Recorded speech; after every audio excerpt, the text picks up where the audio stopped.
ஸ்பைடர்மேனுங்கிறது இருக்கிறது ரொம்ப வீக்கஸ்ட் ஒரு சூப்பர் ஹீரோ தான். ஸோ அந்த ஒரு நார்மலாக ஒரு ஸ்பைடர் பூச்சி தான் பார்த்து நம்ம வீட்டில் எங்கேயாவது இருக்கும். நம்ம ஈஸியாக அதை ஒரு தட்டி விட்டு அது போயிடும். அது நமக்கு எந்த டிஸ்காது அங்கங்கே வளர்ப்பு வச்சிருக்கும். அது மட்டும் தான் டிஸ்டர்பன்ஸாக இருக்கும்.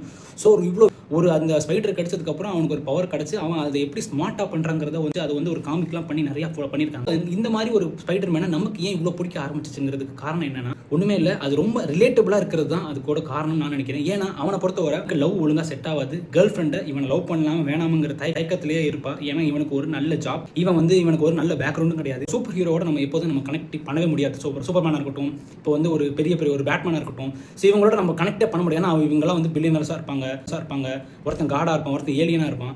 ஸோ ஒரு ஒன்றுமே இல்லாததாக இருக்கிற ஒருத்தன், ரொம்ப ஒன்றுமே இல்லாமல் சாதாரணமாக இருக்கிற ஒருத்தனால தான் நம்ம அந்த ஸ்பைடர்மேனோட நம்ம கனெக்ட் பண்ண முடியும். எங்கள் அப்பாவும் ஸ்பைடர்மேன் பார்த்து கொண்டாடி, நானும் இப்போ ஸ்பைடர்மேன் பார்த்துட்டு கொண்டாடி, பாப்பாவும் ஏன் குழந்தையும் ஸ்பைடர்மேன் பார்த்து ஸ்பைடர்மேன் சொல்கிறான். ஸோ இப்போ இந்த எல்லா ஜென்ரேஷனுக்கும்